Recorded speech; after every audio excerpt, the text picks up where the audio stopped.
إياك نعبد وإياك نستعين۔ ترجمہ کنز ایمان، ہم تجھی کو پوجیں اور تجھی سے مدد چاہیں۔ إياك نعبد وإياك نستعين، ہم تیری ہی عبادت کرتے ہیں اور تجھی سے مدد چاہتے ہیں۔ اس سے پہلی آیت میں بیان ہوا ہے کہ ہر طرح کی حمد و ثنا کا حقیقی مستحق اللہ تعالیٰ ہے، جو کہ سب جہانوں کا پالنے والا، بہت مہربان اور رحم فرمانے والا ہے۔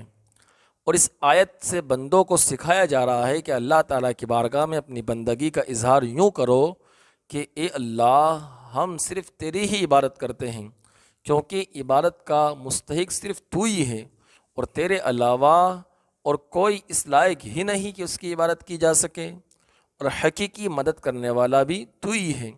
تیری اجازت اور مرضی کے بغیر کوئی کسی قسم کی ظاہری، باطنی، جسمانی، روحانی، چھوٹی بڑی کوئی مدد نہیں کر سکتا۔ عبادت اور تعظیم میں فرق۔ عبادت کا مفہوم بہت واضح ہے، سمجھنے کے لیے اتنا ہی کافی ہے کہ کسی کو عبادت کے لائق سمجھتے ہوئے اس کی کسی قسم کی تعظیم کرنا عبادت کہلاتا ہے، اور اگر عبادت کے لائق نہ سمجھیں تو وہ محض تعظیم ہوگی، عبادت نہیں کہلائے گی۔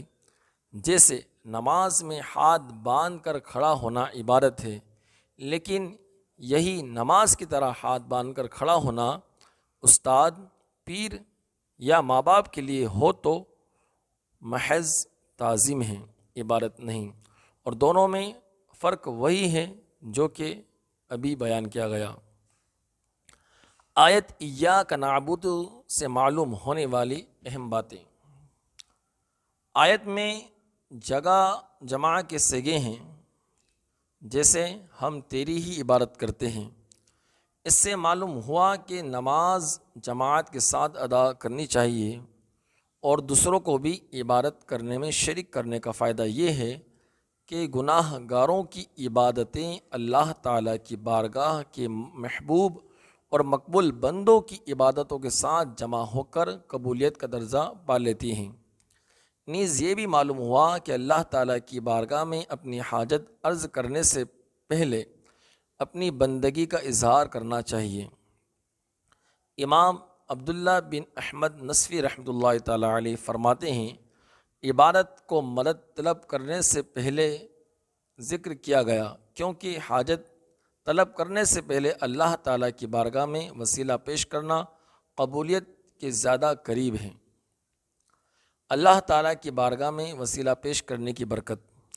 ہر مسلمان کو چاہیے کہ وہ اللہ تعالیٰ کی بارگاہ میں کسی کا وسیلہ پیش کر کے اپنی حاجت کے لیے دعا کیا کرے، تاکہ اس وسیلے کے صدقے دعا جلد قبول ہو جائے۔ اور اللہ تعالیٰ کی بارگاہ میں وسیلہ پیش کرنا قرآن و حدیث سے ثابت ہے۔ چنانچہ وسیلے کے بارے میں اللہ تعالیٰ ارشاد فرماتا ہے، یا ایہا الذین آمنوا اتقوا اللہ وابتغوا الیہ الوسیلہ۔ ترجمہ کنز العرفان، اے ایمان والو، اللہ سے ڈرو اور اس کی طرف وسیلہ ڈھونڈو۔ اور سنن ابن ماجہ میں ہے کہ ایک نابینا صحابی بارگاہ رسالت صلی اللہ تعالیٰ علیہ وسلم میں حاضر ہو کر دعا کے طالب ہوئے، تو آپ صلی اللہ تعالیٰ علیہ وسلم نے انہیں اس طرح دعا مانگنے کا حکم دیا، اے اللہ، میں تجھ سے سوال کرتا ہوں اور تیری طرف نبی رحمت صلی اللہ تعالیٰ علیہ وسلم کے ساتھ متوجہ ہوتا ہوں۔ اے محمد صلی اللہ تعالیٰ علیہ وسلم، میں نے آپ کے وسیلے سے اپنے رب کی طرف اپنی اس حاجت میں متوجہ کی تاکہ میری حاجت پوری کر دی جائے۔ یا اللہ، بس تو میرے لیے حضور صلی اللہ تعالیٰ علیہ وسلم کی شفاعت قبول فرما۔ حدیث پاک میں مذکور لفظ یا محمد سے متعلق ضروری وضاحت۔ اعلیٰ حضرت امام احمد رضا خان رحمۃ اللہ تعالیٰ علیہ فرماتے ہیں، علماء تصریح فرماتے ہیں کہ حضور صلی اللہ تعالیٰ علیہ وسلم کو نام لے کر ندا کرنی حرام ہے، اور یہ بات واقعی محل انصاف ہے۔ جیسے جسے اس کا مالک و مولا تبارک و تعالی نام لے کر نہ پکاریں تو غلام کی کیا مجال کہ وہ راہ ادب سے تجاوز کریں، بلکہ امام زین الدین مراغی وغیرہ محققین نے فرمایا کہ اگر یہ لفظ کسی دعا میں وارد ہو جو نبی پاک صلی اللہ تعالیٰ علیہ وسلم نے تعلیم فرمائی ہو، تاہم اس جگہ یا رسول اللہ یا نبی اللہ کہنا چاہیے، حالانکہ الفاظ دعا میں تغیر نہیں کی جا سکتی۔ یہ مسئلہ اہم ترین ہے جس سے اکثر اہل زمانہ غافل ہیں۔ وَإِيَّاكَ نَسْتَعِينُ، اور تجھی سے مدد چاہتے ہیں۔ اس آیت میں بیان کیا گیا کہ مدد کرنا خواہ واسطے کے ساتھ ہو یا واسطے کے بغیر، ہر طرح سے اللہ تعالیٰ کے ساتھ خاص ہے، اور اللہ تعالیٰ کی ذات ہی ایسی ہے جس سے حقیقی طور پر مدد طلب کی جائے۔ اعلیٰ حضرت امام احمد رضا خان رحمۃ اللہ تعالیٰ علیہ فرماتے ہیں، حقیقی مدد طلب کرنے سے مراد یہ ہے کہ جس سے مدد طلب کی جائے اسے بذات قادر، مستقل مالک اور غنی بے نیاز جانا جائے کہ وہ اللہ تعالیٰ کی عطا کے بغیر خود اپنی ذات سے اس کام یعنی مدد کرنے کی قدرت رکھتا ہے۔ اللہ تعالیٰ کے علاوہ کسی اور کے بارے میں یہ عقیدہ رکھنا ہر مسلمان کے نزدیک شرک ہے، اور کوئی مسلمان اللہ تعالیٰ کے علاوہ کسی اور کے بارے میں ایسا عقیدہ نہیں رکھتا، اور اللہ تعالیٰ کے مقبول بندوں کے بارے میں مسلمان یہ عقیدہ رکھتا ہے کہ وہ اللہ تعالیٰ کی بارگاہ تک پہنچنے کے لیے واسطہ اور حاجت پوری ہونے کا وسیلہ اور ذریعہ ہیں۔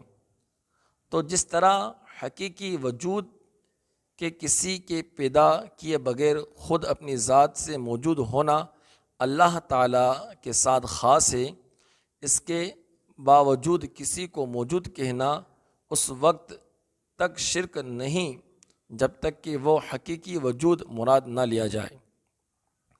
یوں ہی حقیقی علم کہ کسی کی عطا کے بغیر خود اپنی ذات سے ہو، اور حقیقی تعلیم کہ کسی چیز کی محتاجی کے بغیر از خود کسی کو سکھانا اللہ تعالیٰ کے ساتھ خاص ہے۔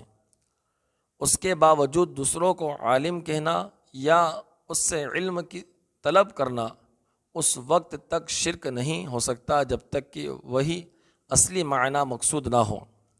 تو اس طرح کسی سے مدد طلب کرنے کا معاملہ ہے کہ اس کا حقیقی معنی اللہ تعالیٰ کے ساتھ خاص ہے، اور وسیلہ و واسطہ کے معنی میں اللہ تعالیٰ کے لیے ثابت ہے، اور حق ہے کہ بلکہ یہ معنی تو غیر خدا ہی کے لیے خاص ہے، کیونکہ اللہ تعالیٰ وسیلہ اور واسطہ بننے سے پاک ہے۔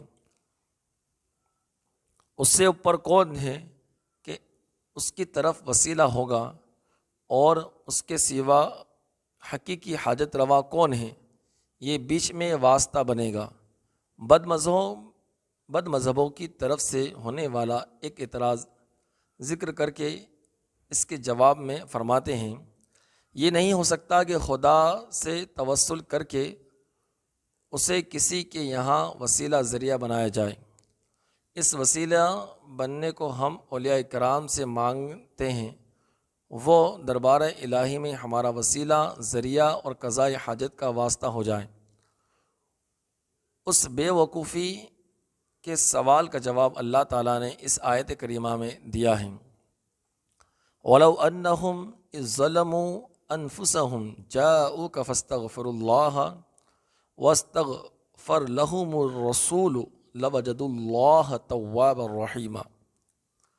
ترجمہ کنز العرفان، اور جب وہ اپنی جانوں پر ظلم یعنی گناہ کر کے تیرے پاس حاضر ہوں اور اللہ سے معافی چاہیں اور معافی مانگے ان کے لیے رسول، تو بے شک اللہ کو توبہ قبول کرنے والا مہربان پائیں گے۔ کیا اللہ تعالیٰ اپنے آپ نہیں بخش سکتا تھا؟ پھر کیوں یہ فرمایا کہ اے نبی تیرے پاس حاضر ہوں اور تو اللہ سے ان کی بخشش چاہے تو یہ دولت و نعمت پائیں۔ یہی ہمارا مطلب ہے کہ قرآن کی آیت صاف فرما رہی ہے۔ زیر تفسیر آیت کریمہ کے بارے میں مزید تفصیل جاننے کے لیے فتویٰ رضویہ کی 21ویں جلد میں موجود اعلیٰ حضرت احمد رضا خان کا رسالہ کا مطالعہ فرمائیں۔ اللہ تعالیٰ کی عطا سے بندوں کا مدد کرنا اللہ تعالیٰ ہی کا مدد کرنا ہوتا ہے۔ یاد رہے کہ اللہ تعالیٰ اپنے بندوں کو دوسروں کی مدد کرنے کا اختیار دیتا ہے، اور اس اختیار کی بنا پر ان بندوں کا مدد کرنا اللہ ہی کا مدد کرنا ہوتا ہے۔ جیسے غزوہ بدر میں فرشتوں نے آ کر صحابہ کرام کی مدد کی، لیکن اللہ تعالیٰ نے ارشاد فرمایا وَلَقَدْ نَصَرَكُمُ اللَّهُ بِبَدْرٍ وَأَنْتُمْ أَذِلَّةٌ، ترجمہ کنز العرفان، اور بے شک اللہ نے بدر میں تمہاری مدد کی جب تم بالکل بے سر و سامان تھے۔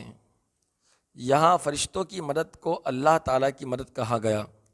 اس کی وجہ یہ ہے کہ فرشتوں کو مدد کرنے کا اختیار اللہ تعالیٰ کے دینے سے ہے، تو حقیقتاً یہ اللہ ہی کی مدد ہوئی۔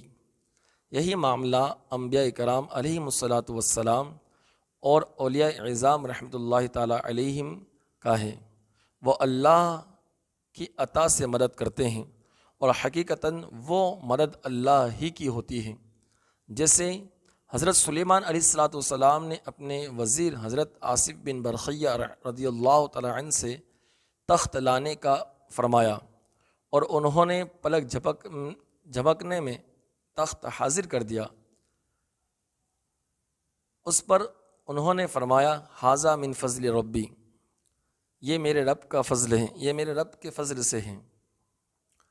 اور تاجدار رسالت صلی اللہ تعالیٰ علیہ وسلم کی سیرت مبارکہ میں مدد کرنے کی تو اتنی مثالیں موجود ہیں کہ اگر سب جمع کی جائیں تو ایک ضخیم کتاب مرتب ہو سکتی ہے۔ ان میں سے چند مثالیں یہ ہیں۔ صحیح بخاری میں ہے کہ نبی کریم صلی اللہ تعالیٰ علیہ وسلم نے تھوڑے سے کھانے سے پورے لشکر کو سیر کیا۔ آپ صلی اللہ تعالیٰ علیہ وسلم نے دودھ کے ایک پیالے سے 70 صحابہ کو سیراب کر دیا۔ انگلیوں سے پانی کے چشمے جاری کر کے 1400 یا اس سے بھی زیادہ افراد کو سیراب کر دیا۔ لعاب دہن سے بہت سے لوگوں کو شفا عطا فرمائی۔ اور یہ تمام مددیں چونکہ اللہ تعالیٰ کی عطا کردہ طاقت سے تھی، لہذا سب اللہ تعالیٰ ہی کی مدد ہیں۔ اس بارے میں مزید تفصیل کے لیے فتویٰ رضویہ کی جلد 30 میں موجود اعلیٰ حضرت امام احمد رضا خان کا رسالہ مطالعہ فرمائیں۔